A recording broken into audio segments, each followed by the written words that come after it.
Clasificación A. Apto para todo público.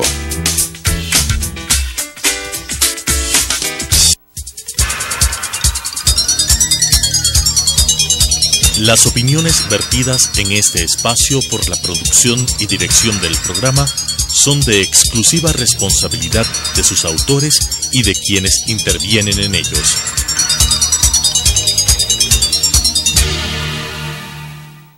Sucesos presenta Punto de Vista, pensamiento libre y crítico.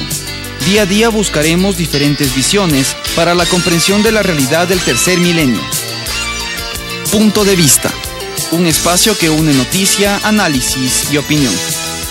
Bienvenidos.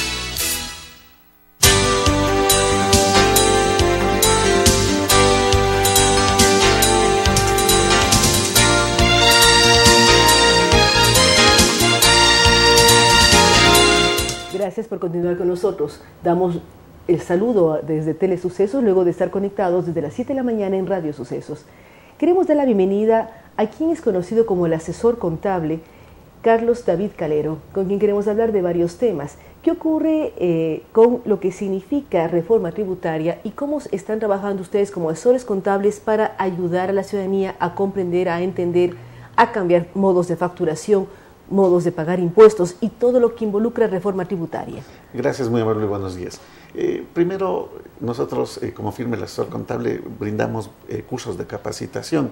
Aparte de los cursos de capacitación, brindamos asesorías en empresas y hemos encontrado a veces este gran problema de que en el país no se logra conseguir mucho lo que es una verdadera cultura tributaria por tantas reformas tributarias que existen.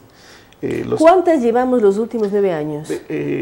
Ali me decía ayer, ya van 15 reformas tributarias, le digo, y eso sin contar las que se hacen vía resolución por parte del Servicio de Rentas Internas. ¿Cuántos impuestos pagamos los ecuatorianos?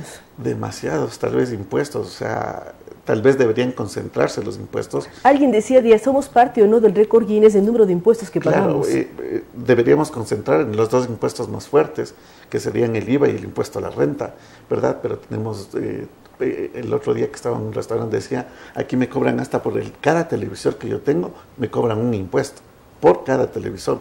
También me vienen y me cobran por cada micrófono que tengo, porque ahí se pone música y cosas por el estilo, y hay dos organismos que me cobran impuestos, SAICE para los privados, y hay uno de un organismo internacional que también están facultados a cobrar impuestos. Pues el derecho de propiedad intelectual de cuando uno escucha una u otra canción divulga una u otra canción. Así es, entonces ellos están obligados a pagar.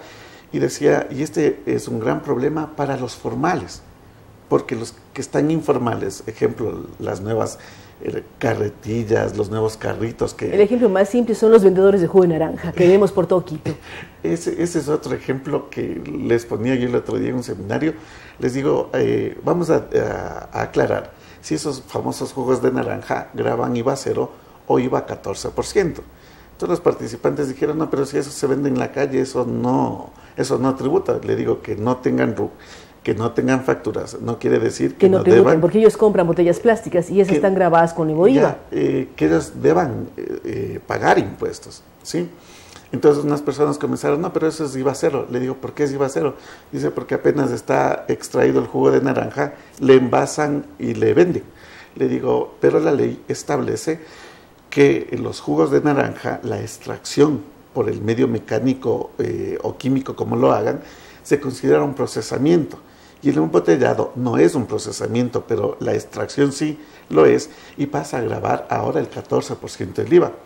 Pero ¿cuántos vendedores de jugos de naranja tienen RUC, tienen factura, declaran los impuestos? Además, perdóneme, si uno está en el tráfico y decide tomar jugo de naranja hasta que le den la factura, ¿qué va a hacer, pues? Bueno, en ese caso la norma prevé que ellos deben hacer una factura resumen del día, ¿sí? Deben decir, ejemplo, vendí 40 jugos de naranja en el día por $1, son $40 lo que recibí.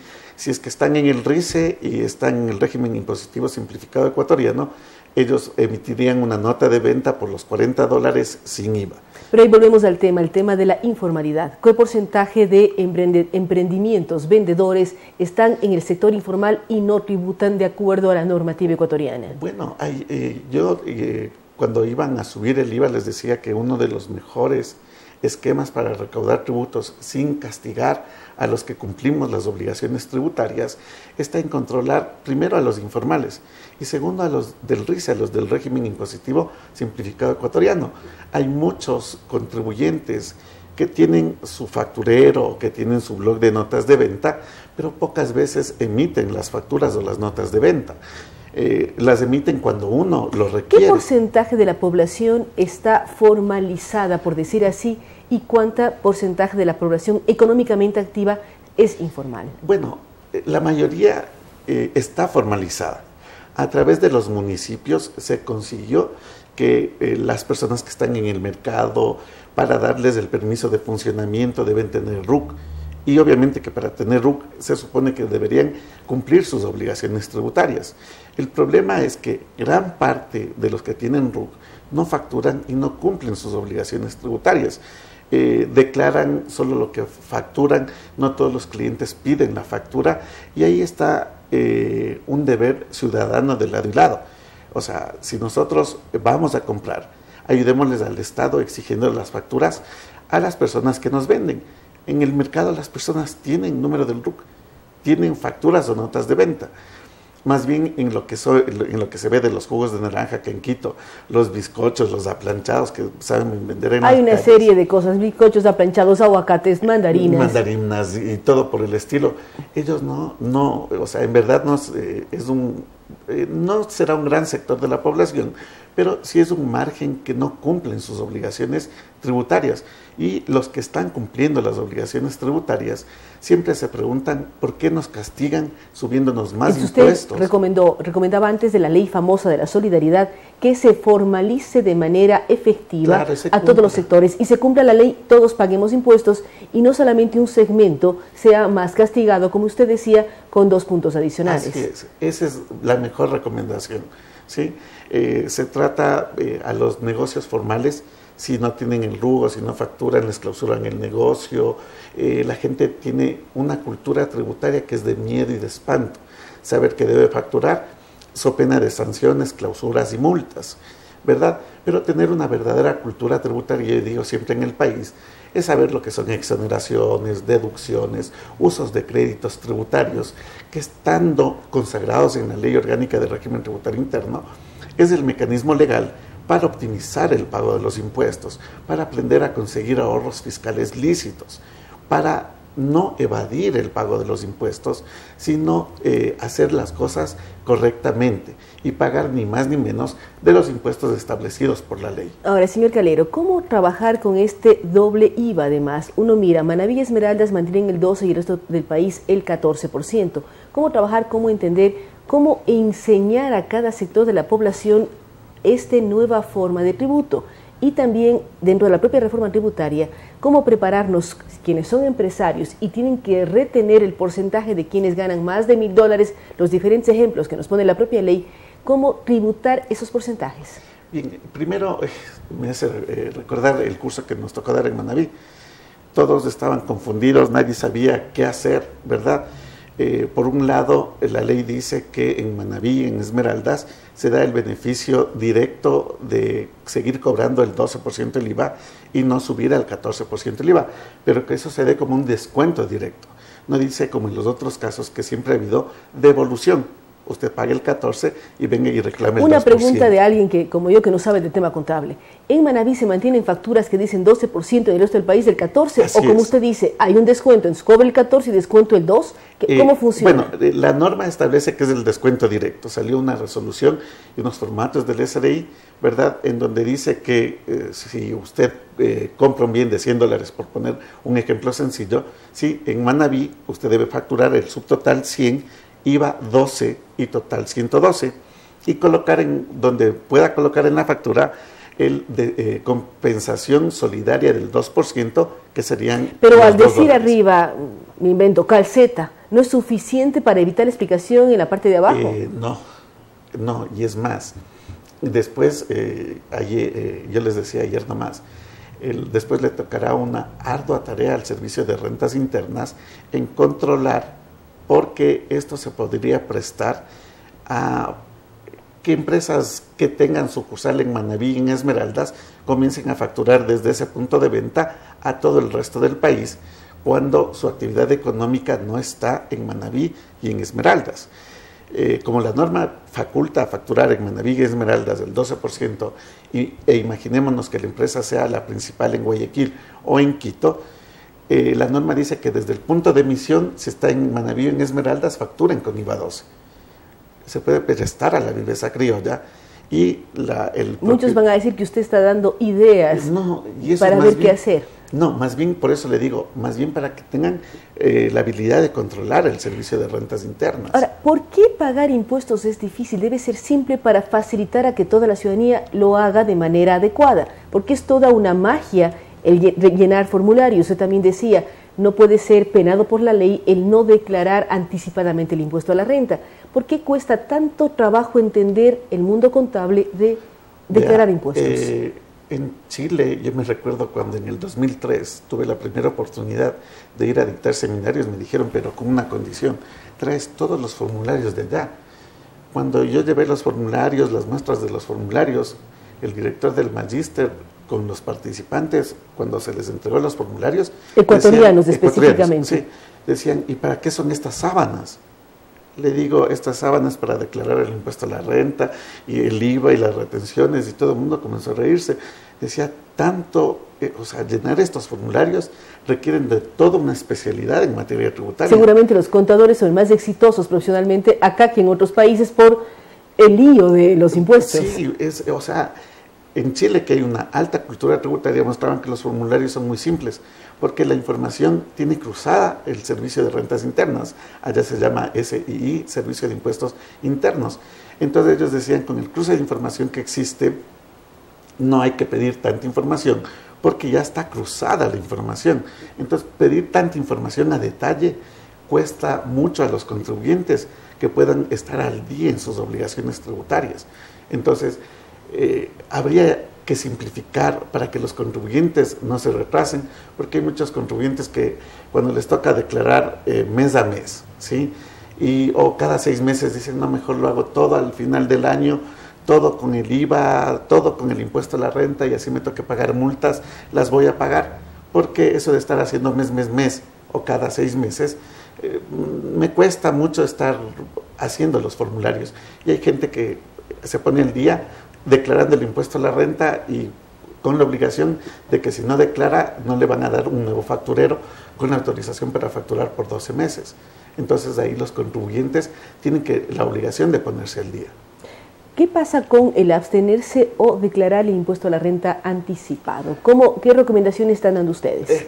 Mire, nosotros desde el año 2008, cuando cambió la fórmula del anticipo del impuesto a la renta, hemos enseñado a los contribuyentes a que pueden dejar de pagar el anticipo del impuesto a la renta.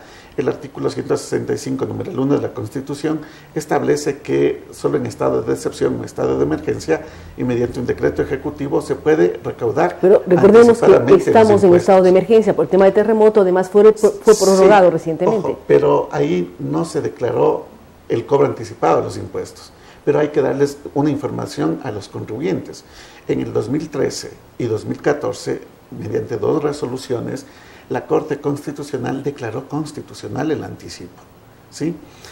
Ahí lo que nosotros andamos informando es que el anticipo fue declarado como crédito tributario, no como un impuesto mínimo. En los formularios, cuando uno llena los formularios de impuesto a la renta, nos dice impuesto a la renta causado tanto, impuesto anticipo mínimo tanto, y escoge el mayor de los valores entre los dos. Es decir, que si usted escoge, estaría pagando un impuesto mínimo, el mayor entre el impuesto a la renta causado y el anticipo del impuesto a la renta, cuando la Corte Constitucional, basándose en la Ley Orgánica de Régimen Tributario Interno, no lo declaró como impuesto mínimo. Reitero, lo declaró como crédito tributario. Al ser un crédito tributario, si es que yo no pago el crédito tributario y no me tomo eso como un crédito tributario por no haberlo pagado, no entro en una causa de defraudación fiscal en base al artículo 298 del Código Orgánico Integral Penal. Uno lee las 19 causas de defraudación fiscal y no hay una en donde le diga que dejar de pagar el anticipo del impuesto a la renta es una causa de defraudación fiscal. Por lo tanto, abstenerse en el pago del anticipo mínimo del impuesto a la renta no es una causa de defraudación fiscal. Obviamente que eso nos trae contingencias con el Servicio de Rentas Internas que los contribuyentes deben medir y deben tomar una decisión para saber si es que lo cancelan o no lo cancelan. Cuando nosotros vemos que la iliquidez del negocio le puede llevar a la quiebra por estar pagando el anticipo y no lograr compensar, sí recomendamos el dejar de pagar el anticipo del impuesto a la renta. Es una recomendación que tienen que evaluar, como usted dice, el costo-beneficio de tomar la decisión. ¿Qué ocurre? Hablando de la reforma tributaria y para terminar, ¿qué recomendaciones da usted frente al famoso dinero electrónico? Bueno, en el tema del dinero electrónico van a tener una devolución de hasta 4 puntos, ¿sí? Todavía esto requiere de mucha confianza, ¿no? O sea, se han abierto cuentas, pero no en el gran volumen que se podría imaginar, más aún cuando se podrían ahorrar un 4% por manejar. ¿Pero usted recomendaría a sus clientes abrir la cuenta? Vea, yo les he tratado de convencer a ciertos contribuyentes que abran cuentas de dinero electrónico y ellos dicen que cuando estén en los bancos privados con gusto lo van a hacer, ¿sí? Porque en un estado de excepción el Estado podría disponer de los recursos que mantienen en el Banco Central del Ecuador, o que si se desdolariza la economía, ¿verdad?, ellos perderían su dinero y su poder adquisitivo. Entonces ellos ahí deciden a veces incluso trasladar a cuentas en el exterior sin importar que les cueste el 5% de salida para mantener su dinero en una economía que les brinde seguridad jurídica. Entonces eso es lo que hay que lograr en el Ecuador, una verdadera seguridad jurídica para que los capitales no migren, porque nosotros requerimos esos capitales en el Ecuador para dar fuentes de trabajo y dar dinamismo a la economía.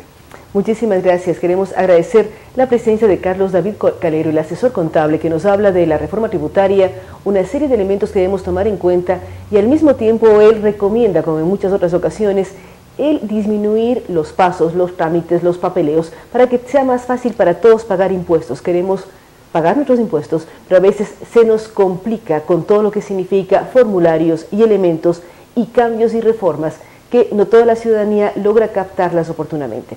Gracias nuevamente a Carlos David Calero. Vamos a una pausa, de la cual estaremos hablando con el teniente Marco Vinicio Quinatoa, quien lidera los espacios del Cuerpo de Bomberos para el control de incendios en esta época de verano que ya dio inicio.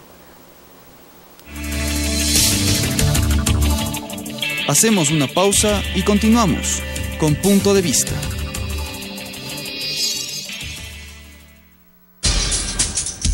Telesucesos es un canal de televisión comprometido por entero a la noble tarea de comunicar con responsabilidad. Somos un medio de comunicación que educa, informa y entretiene con una probada ética profesional. Canal 29 se identifica plenamente con la nueva televisión de vanguardia. Somos Telesucesos, porque Quito TV.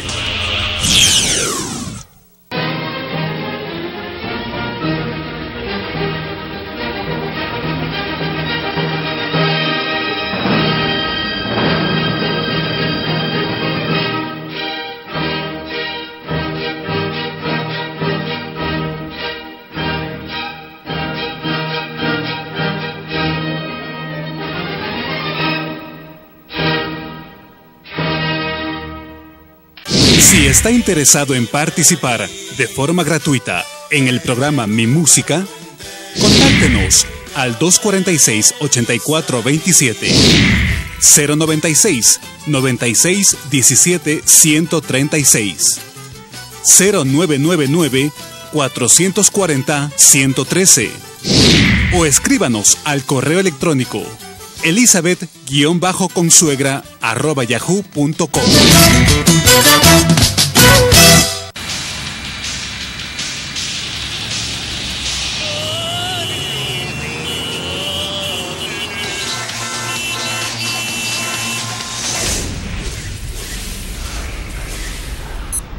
Tómelo con calma.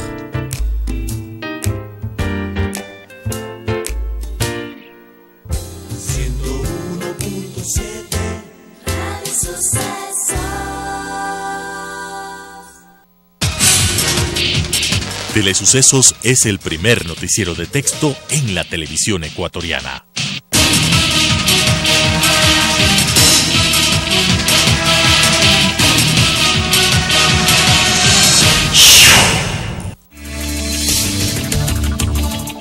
Con estas ideas y opiniones, regresamos con Punto de Vista.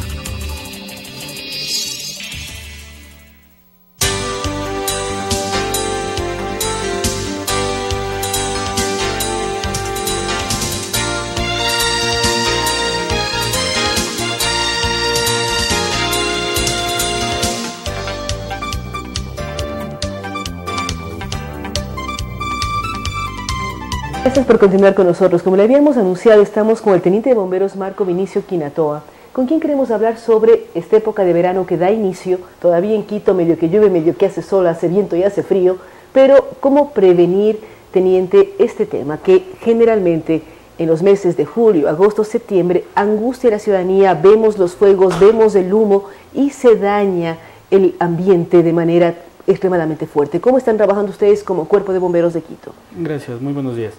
La parte operativa del Cuerpo de Bomberos se basa en 5 ejes fundamentales, que son la prevención, la mitigación, el monitoreo, la preparación para la respuesta y la respuesta. En esos ejes nos estamos tratando nosotros de guiarnos al momento. ¿Cómo están capacitando a varios sectores de la ciudadanía, a jóvenes, en fin, para evitar que esto ocurra? Bueno, al momento las 22 estaciones del Cuerpo de Bomberos de Quito están realizando asambleas comunitarias y conjuntamente con el plan de prevención Mi Hogar Seguro, puerta a puerta, se está capacitando a la gente de los sectores vulnerables a incendios forestales. En todo esto de que mencionamos incendio forestal, el año pasado se quemaron hectáreas de bosques. Queremos que esto no vuelva a ocurrir. ¿Cómo generar focos de alertas tempranas para que si accidentalmente hay un fuego en un sector de Quito, cómo actuar, cómo avisar, cómo conectarse con el Cuerpo de Bomberos? Bueno, básicamente en la parte de monitoreo del Cuerpo de Bomberos tienen motociclistas, bomberos motorizados que realizan monitoreo constante en rutas específicas. Adicional a eso tenemos 60 guías forestales que nos ayudan con la vigilancia. Adicional a eso nosotros pedimos a la comunidad que nos ayude con eso. O sea, si ellos observan un foco o una columna de humo, deben llamar inmediatamente al 911 e informar lo que está sucediendo. Es decir, una alianza es como el 911 con un sistema de monitoreo y que les alerten a ustedes. ¿Qué ocurre con las sanciones? Fuera de micrófonos decíamos, ya si no hay conciencia ambiental, por miedo, por recelo a una sanción. ¿Qué pasa con una persona que prende fuego a un bosque? Bueno, básicamente el Código Integral Penal en el artículo 246 nos indica que serán sancionadas las personas que causen incendios forestales de 3 a 6 años. Adicional a eso tenemos una ordenanza municipal que nos indica que está prohibido realizar cualquier quema a cielo abierto. Y si muere accidentalmente una persona al interior del incendio, usted habla de 3 a 6 años de prisión por generar un incendio. Si hay un fallecimiento, si hay una tragedia al interior de un bosque que se incendia, ¿hasta dónde sube la pena? Máximo 16 años de prisión. Ustedes también tuvieron un trabajo ejemplar en el terremoto del 16 de abril. ¿Dónde le tocó trabajar al teniente Quinatoa? Bueno, yo fui designado a realizar labores de búsqueda y rescate a Pedernales. Ahí presté mi contingencia. ¿Qué nos puede contar de su experiencia en Pedernales? Es algo muy lamentable, muy triste. O sea, sentir el dolor ajeno es sumamente fuerte. O sea, son imágenes que uno no se puede borrar fácilmente de la memoria. O sea, hay partes de ver niños llorando, familias desesperadas pidiendo ayuda, sin alimentos, sin agua. Así, es algo muy triste. Muy triste, pero al mismo tiempo un momento dado cuando ustedes rescataban vidas. ¿Cómo se sentían ustedes? ¿Cómo sentía la familia que veía salir a su ser querido vivo de los escombros? Claro, es una alegría inmensa igual, o sea, no sabe cómo explicar salvar a alguien, o sea, una persona, o sea, un animal, son cosas que no se pueden igual olvidar, o sea, hay la parte triste y la parte alegre, pero son cosas que no se van a olvidar. Porque son cosas muy duras. ¿Qué recomendaciones dan ustedes ahora en Quito y en otras ciudades para evitar este tipo de desgracias? No se puede evitar un terremoto, pero cómo estar preparados y tener los suficientes cuidados para evitar problemas más graves. Bueno, básicamente estar preparados en nuestras casas, tener un plan de prevención en nuestra vivienda, buscar sitios seguros, adicional a eso tener siempre nuestra maleta de contingencia, estar siempre preparados a eso. De la experiencia de ustedes, el haber trabajado en Pedernales y el Cuerpo de Bomberos de Quito realmente hizo una labor impresionante en toda la zona de desastres. ¿Qué es lo que más le impactó? Usted dice el dolor de las personas, la alegría cuando se encontraba una persona y una mascota y todo lo que era encontrar vida. ¿Qué es lo que más recuerda usted? Lo que más recuerdo es ver a los niños llorando. O sea, la imagen de los niños llorando, se me viene la imagen de mis hijos, verles sufrir y verles llorar. Esa es la imagen que más se me quedó prendida en el corazón. Son elementos extremadamente duros, tristes y que uno le ponen a meditar. Retomando el tema de los incendios forestales, el año pasado, ¿cómo actuaron ustedes? ¿Cuán duro fue que varios focos se presenten diariamente en la ciudad? Bueno, básicamente nosotros estamos preparados para combatir simultáneamente varios incendios. No tenemos inconveniente. Bueno, cuando existen incendios de grandes magnitudes, obviamente necesitamos apoyo externo, tanto como es aeropolicial o personal de Ejército Nacional que nos ayudan, pero en funciones específicas, no directamente al combate. ¿Qué significa directamente el combate al fuego? ¿Qué nomás tienen que hacer ustedes cuando tienen que ir a apagar un incendio forestal, de manera directa a los bomberos? Bueno, bomberos estamos preparados para combatir directamente, o sea, tenemos ciertas fases, o sea, nosotros debemos ver cuál vamos a... Si hacemos un ataque directo, vamos directamente al fuego, combatir, combate-fuegos, con agua, directamente al fuego. O hacemos un ataque indirecto, que vamos a hacer líneas de defensa separados del fuego. Eso es un ataque directo específicamente de bomberos. La parte del apoyo externo nos ayudan haciendo liquidación, nos ayudan con la seguridad, con la parte logística, porque es personal que no tiene el equipo de protección personal o no tiene la capacitación adecuada para combatir un incendio forestal.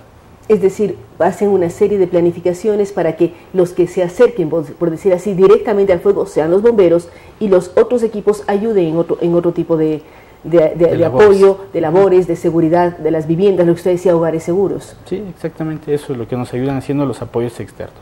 Queremos agradecer, amigos de Telesuceso y Radio Sucesos, al teniente Marco Vinicio Quinatoa. Con él hace un llamado, y como estamos permanentemente haciendo llamados a cuidar el ambiente, y una forma de hacerlo es precautelar en verano los bosques y el entorno natural de Quito y del país entero, evitando incendios forestales. Hay que trabajar en ello, tener alertas tempranas. Él dice, la ciudadanía puede apoyarnos llamando al 911. También hemos recordado muy brevemente lo duro que fue la tragedia del terremoto. Él dice, yo he oído llorar a los niños, pienso en mis hijos, nos dice el teniente Quinatoa, y esto a uno le parte el alma porque demuestra lo frágiles que somos y lo frágil que es la vida humana frente a tragedias naturales. Nuevamente, gracias al teniente de bomberos Marco Vinicio Quinatoa. Vamos a una pausa y vamos a dialogar con Javier Buendía sobre el Observatorio Ciudadano y el trabajo que están realizando ellos en el tema de reformas laborales y apoyo a los sectores de emprendimiento y de trabajo. Hacemos una pausa y continuamos con Punto de Vista.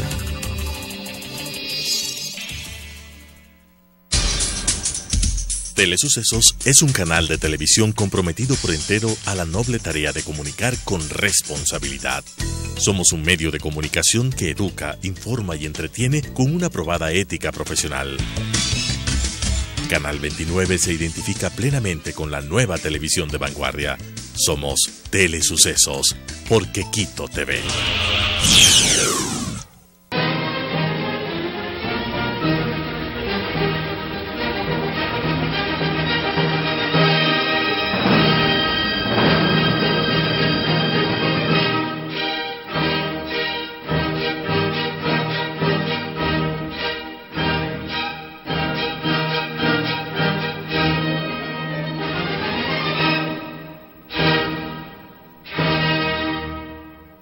Si está interesado en participar de forma gratuita en el programa Mi Música, contáctenos al 246-8427, 096-96-17-136, 0999-440-113 o escríbanos al correo electrónico elizabeth-consuegra@yahoo.com.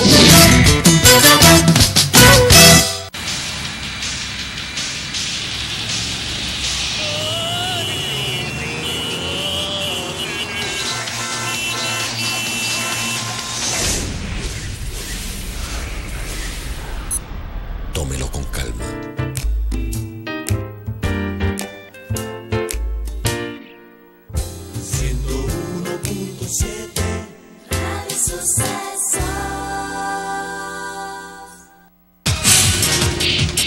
Telesucesos es el primer noticiero de texto en la televisión ecuatoriana.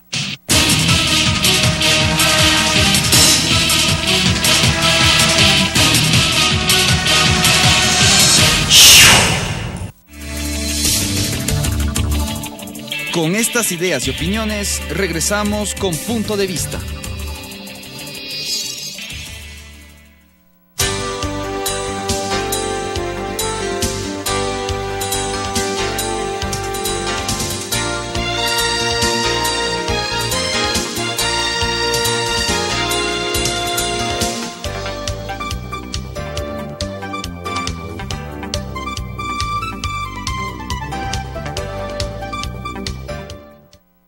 Continuar con nosotros, dando la bienvenida a Javier Buendía para hablar del trabajo que ellos realizan en el Observatorio Ciudadano. Precisamente tienen una asamblea el próximo lunes que tiene que ver con la parte laboral. ¿En qué consiste su trabajo? ¿Cómo buscar sentar a empresarios, trabajadores y a todos los sectores a dialogar sobre la problemática del país? Uno de los problemas más fuertes es la falta de empleo.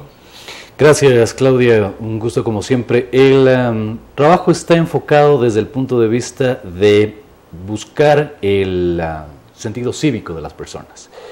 En ese marco, el 14 de agosto del año anterior, se crea los canales regionales asociados, el Parlamento Laboral a ese momento, hoy la CEDOCLAT y la naciente Red Cívico-Jurídica, más del Centro de Observación Ciudadana, decidimos formular una lógica de articulación que representaba ya el 30º proyecto de incidencia del Centro de Observación Ciudadana en casi 8 años de gestión. Y sobre la base de marcar una agenda, se fue priorizando el tema socioeconómico por la coyuntura y finalmente el tema de consolidar una iniciativa denominada Consenso Cívico por el Empleo. Sobre la base de las metodologías anteriores que habíamos venido trabajando sobre todo desde el 2011 en mesas de diálogo, concertación y demás, esta vez quisimos trabajar ya un tema con una lógica, en primer lugar, de orden propositivo y de carácter oficial.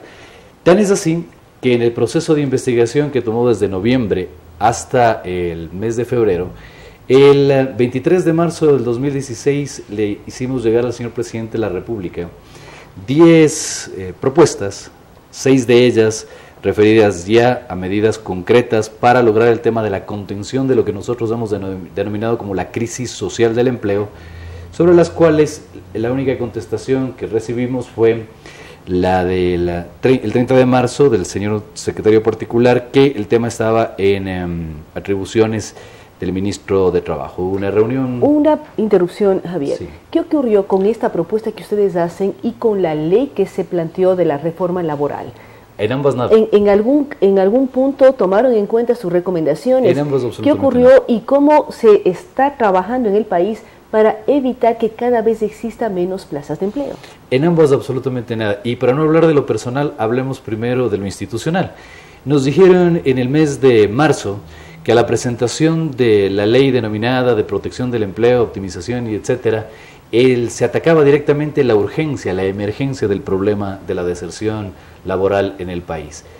Y el principal elemento que contenía ello era el tema de la posibilidad de la reducción de la jornada laboral, siempre y cuando, con el cumplimiento de varios requisitos por parte del empleador. Se habla de 40 a 30 horas semanales, pero eso se está acatando. ¿Hay posibilidades de que los empleadores en lo absoluto tengan a sus empleados por menos horas? En lo absoluto, porque a la data han pasado ya más de 60 días desde la vigencia de la ley y no hay reglamento, lo cual quiere decir que no hay la pauta, la guía por parte del Ministerio del Trabajo para que efectivamente se provoque el requisito fundamental, que es el acuerdo entre empleadores y trabajadores para acoger el tema de la reducción de la jornada laboral.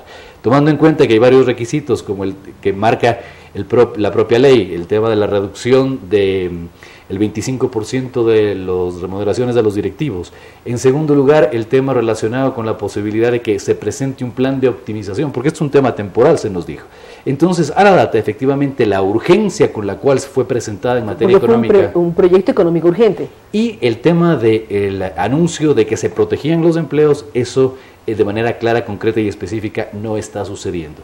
Con respecto a nuestra iniciativa, el 27 de abril nos recibió la subsecretaria, entiendo, de Política Salarial y Empleo, y nos dio cierto nivel de atención, se nos dijo que efectivamente habría la posibilidad de ir marcando un trabajo de carácter conjunto, pero a un mes después, previo al inicio de este proceso de consulta participativa que continuamos este día lunes en Quito y que lo empezamos el 26 de mayo en Guayaquil, suspendieron cualquier tipo de reunión y tampoco presentaron excusa alguna a la invitación que marcáramos para ese primer evento. Así que en ese orden de ideas, el día lunes nosotros tenemos un planteamiento claro, específico y concreto para el bilateralismo que constituye el tema de las tres fuentes en materia de empleo en cualquier país a nivel mundial. En este caso, empleadores y trabajadores. Y acotándonos un poco a la primera inquietud suya, Claudia, es la posibilidad de que frente a la evidencia de que más del 63% de la población económicamente activa no tiene en este momento empleo formal.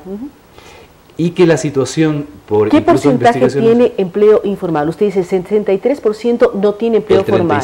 El 37% tiene empleo formal. ¿Y cuántos están con trabajos informales? El 63%. Pero también hay una tasa de desempleo absoluto. El 7%. El 7% que incluso hemos venido nosotros ya alarmando sobre una medición de orden técnica que establece que por 4 puntos que sube el Producto Interno Bruto, baja 2 la tasa de desempleo. Si la proyección del Banco Mundial y de algunos otros organismos internacionales han marcado de que el Ecuador previsiblemente concluiría el año con un menos 4% de crecimiento en este caso, la tasa podría concluir a finales del 2017 en materia de desempleo en el 11%. Lo cual efectivamente... Usted habla de 2017, pero en cambio el gobierno habla, el propio presidente, que en el 2017 vamos a crecer. Hago ahí una corrección. Al 31 de diciembre del 2016, la tasa de desempleo, según esta modelación matemática o técnico-financiera, estaría en el 11%, dado el nivel de previsibilidad del decrecimiento de la situación en el Ecuador. Pero Javier, usted habla de dos partes, un bilateralismo, trabajadores y empleadores. ¿Qué ocurre con la tercera parte, que es el gobierno? Porque el gobierno fija las políticas salariales, analiza el incremento del salario básico, por ejemplo, cada año, y siempre se habla de los tres participantes, sector privado, los empleados o los trabajadores, más el gobierno. ¿Cómo involucrar en el diálogo y en las consultas que están haciendo ustedes a saber qué pasa con el gobierno? Usted nos ha mencionado, se ha reunido con el Ministerio de Trabajo, con la señora subsecretaria, pero no asisten a los espacios y a las mesas de trabajo que ustedes proponen. La cefalía es lo que ahora nosotros hemos ya decretado respecto de este proceso por parte de la autoridad laboral. Y lo que estamos proponiendo es evidentemente que en la discusión se vayan sustentando medidas que dentro de las posibilidades del entorno normativo en el que estamos viviendo, las partes, empleadores y trabajadores, puedan ir generando algunos instrumentos que les permitan dar sostenibilidad. ¿Hasta cuándo? Entendiendo que en el próximo mayo podríamos tener un entorno diferente respecto de la institucionalidad político-democrática en el Ecuador, se puedan hacer cambios sustanciales como los que hemos propuesto. Uno de ellos, el tema de provocar una reforma a la ley de régimen tributario interno, que permita que el sector financiero reactive el tema de la colocación de crédito productivo para el sector empleador. Y el requisito fundamental para este sector sería el presentar una certificación emanada por la autoridad pública en el que su nómina no ha tenido ningún tipo de desinserción durante los 90 días previos a la solicitud. El estímulo para el sistema financiero, por lo cual se motiva la necesidad de la modificación a la ley de régimen tributario interno, es que los costos operativos de esos créditos vayan directamente a deducciones del impuesto a la renta, lo cual significa terminar redundando en el tema de utilidades. Entonces, hay esta posibilidad del estímulo necesario al sector financiero, que además reactiva la posibilidad de... ¿Cómo sensibilizar, ya sea Asamblea o ya sea a Poder Ejecutivo, para una reforma legal? Cuando vemos ahora que la última que estábamos dialogando con el asesor contable, señor Calero, vemos que hay más impuestos al patrimonio, y por lo tanto también hay más impuestos y además fue retroactivo al tema utilidades. Entonces, ¿cómo generar confianza en los sectores empresariales para que planifiquen, planteen y vean posibles crecimientos de sus empresas cuando vemos que han sido gravadas o son gravadas con nuevos impuestos? Tenemos 11 meses para la construcción de medidas como estas. Pero son 11 meses, usted ya piensa en el cambio de gobierno si es que este se da. En la lógica de la próxima institucionalidad es la que pensamos, en la posibilidad de sea quien fuere el próximo gobernante y la próxima institucionalidad dentro también de la legislatura. Es decir, estamos hablando de una lógica diferente al statu quo. En esa mecánica, porque es... Pero esperar 11 meses puede ser temas gravísimos para alguien que está sin empleo o para alguien que quiere parar una inversión o poner una inversión. De eso se trata el consenso cívico por el empleo, en que el bilateralismo sobre la base normativa existente, todas estas restricciones que existen, se permitan acuerdos entre los sectores organizados de los trabajadores y los empleadores para poder tener la capacidad de generar instrumentos de contención a la deserción laboral. Si es que se ha dicho que, por ejemplo, instrumentos como la reducción de la jornada laboral necesita del acuerdo, que se provoque sin la necesidad de la autoridad pública.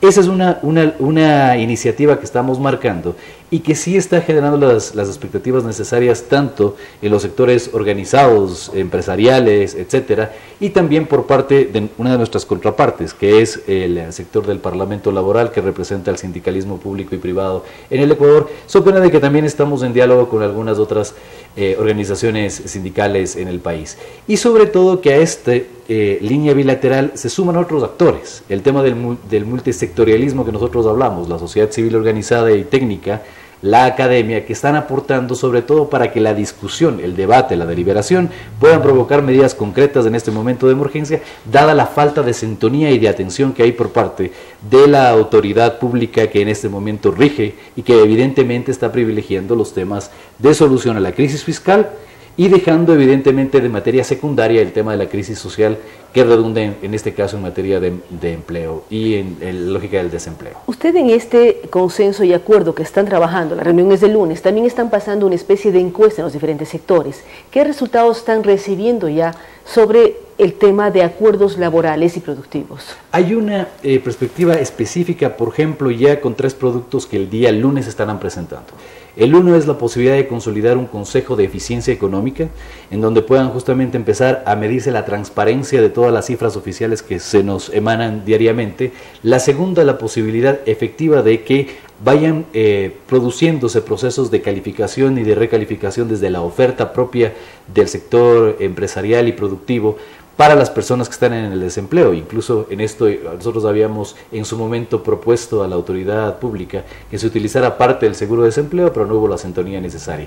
Y el segundo de ellos, y mirando ya hacia incluso un evento internacional que Quito tendrá este año en el mes de octubre, estamos hablando también ya de la consolidación de una red urbana de empleo que ataca directamente a la territorialización del problema y que sobre todo está enfocado a la línea de autoempleo o emprendimiento, como se le conoce. ¿Cómo apuntar? Usted menciona el evento que va a llevarse a cabo en Quito, que es Hábitat 3, que es un evento que se lleva a cabo cada 20 años en el mundo. Exactamente. Entonces, ¿cómo apuntar a esto, lo que usted dice, estas redes urbanas que tienen que ver con el entorno, con el medio y sobre todo con la funcionalidad de las ciudades?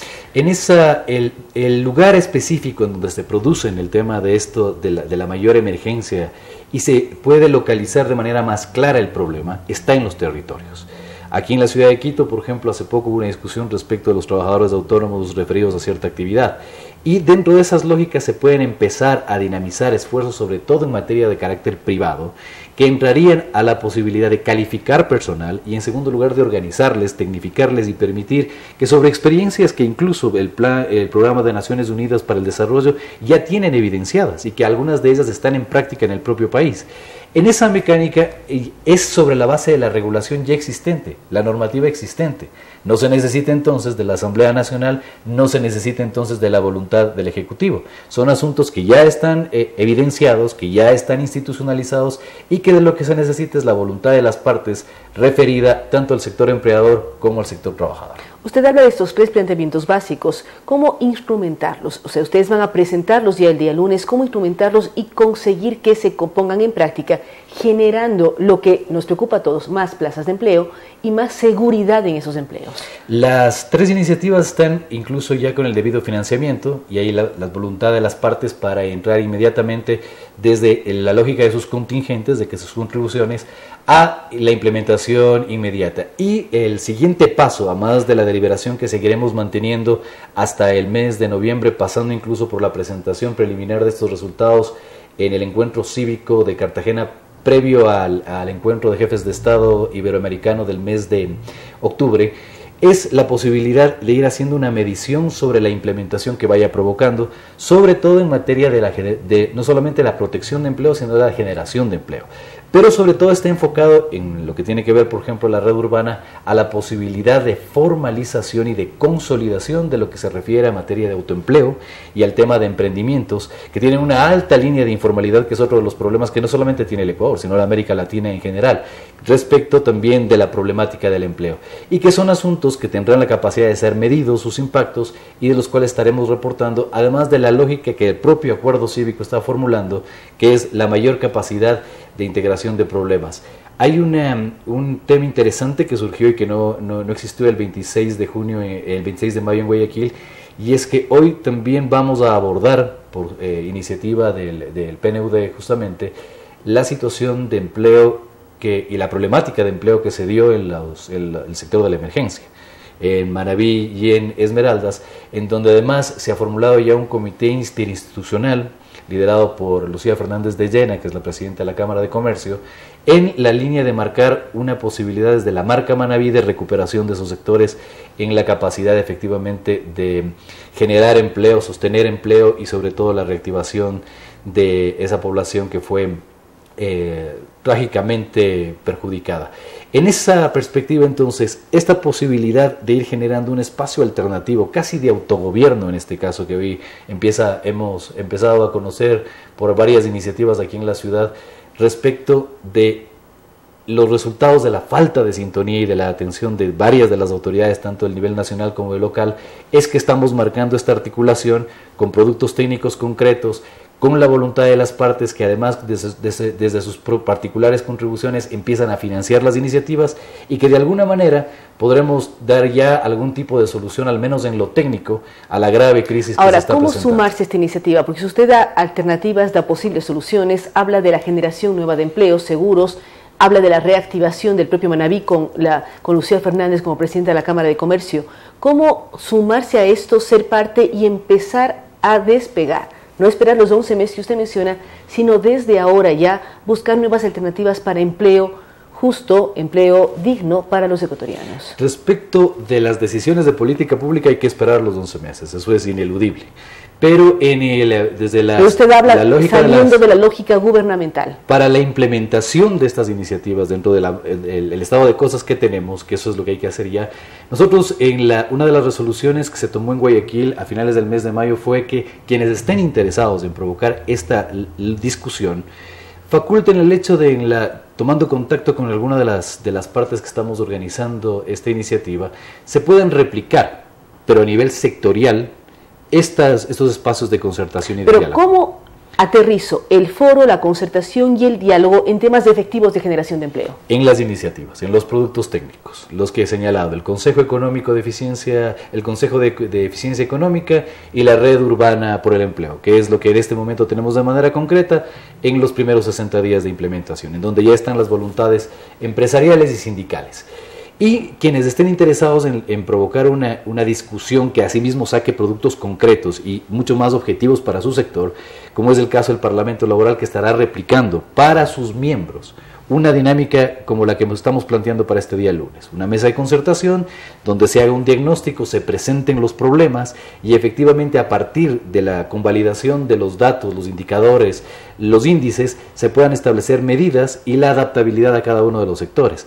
En esto nosotros estamos llamando también mucho a la autosustentación, en términos de que cuando hay una crisis y hay una acefalía desde el punto de vista de la autoridad pública en su nivel de regulación y de intervención, lo que corresponde es un poco en la posibilidad también de ser algo más responsables con sí mismos desde la posibilidad de sustentarse para sostener la materia de la crisis. También anunciarle que este día lunes, y en atención a una investigación que estamos haciendo por iniciativa del ingeniero Roberto Mancietti respecto de los derechos de los trabajadores, ahora que hay un concurso de frecuencias aportadas. Estamos hablando de los trabajadores de los medios de comunicación, especialmente radio y televisión, que son los concursos de frecuencias. Hay una incertidumbre respecto de lo que menciona el propio artículo 44 de la Ley de Comunicación, que es el tema de la posibilidad de estabilidad y la sustentabilidad de los recursos económicos para esos trabajadores, ahora que hay un concurso de frecuencias y que probablemente varios medios de comunicación, sobre todo del orden privado, dejen de operar. En esa línea nosotros hemos estado pensando, dinamizando el tema con el equipo de trabajo, y este próximo día lunes, sobre la base del incumplimiento que existe por parte del Cordicom de acatar lo que señala el artículo 45 de la Ley de Comunicación, que es la conformación de un sistema de comunicación social que debió estar operando ya, dado que cumplió 3 años la ley, en el que están las instituciones públicas, las políticas y la normativa, los sectores privados, comunitarios y ciudadanos. Mañana cumple 3 años la ley, específicamente desde el 25 de junio. Entonces son 3 años de incumplimiento del Cordicom. Y en este sistema de comunicación están justamente las políticas y la normativa. ¿Cuál política y normativa? Esta, el reglamento que maneja el concurso de frecuencias.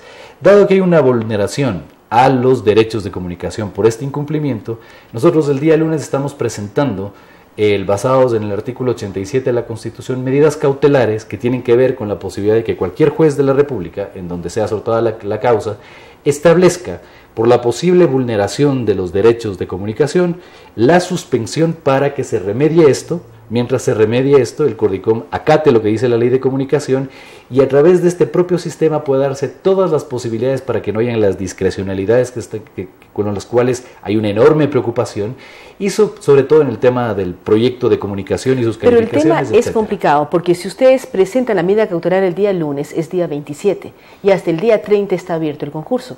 ¿Hay el tiempo para? Muchos van a decir, ¿y por qué esperan que llegue al final el proceso para presentar este tipo de medidas? Las medidas cautelares tienen la virtud de efectivamente solucionar o la inminencia, la probabilidad de la conculcación y vulneración de derechos, o el hecho ya cierto de complementar otras acciones de carácter constitucional cuando los derechos han sido vulnerados. Así que lo que había que tomarnos es el tiempo necesario para tener las capacidades de certezas técnicas, certezas jurídicas para el accionar, y sobre todo ser contributivos a una línea de preocupación que tienen en este caso no solamente una de nuestras contrapartes como es el SECREA, sino efectivamente varios de los trabajadores del sector de la comunicación, tomando en cuenta que en el Ecuador hay cosas como la aplicación de una enmienda que está hecha para el sector público y que impidió a los trabajadores privados de Gama TV hace poco el que puedan tener un primer contrato colectivo aplicándoles la enmienda.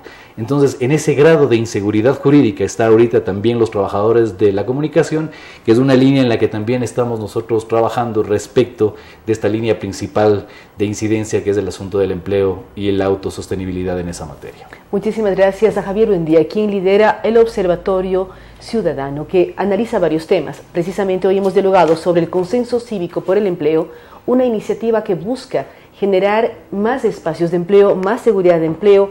Él habla de poner de acuerdo en la mesa de diálogo a trabajadores y empleadores.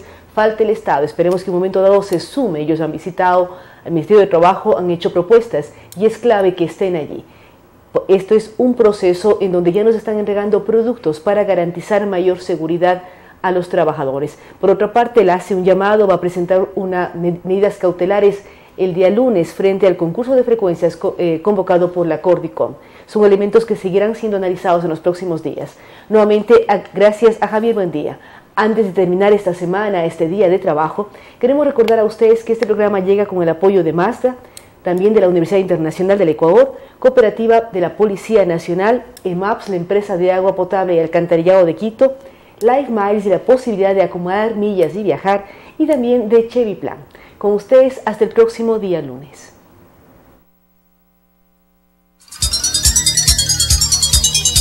Las opiniones vertidas en este espacio por la producción y dirección del programa son de exclusiva responsabilidad de sus autores y de quienes intervienen en ellos.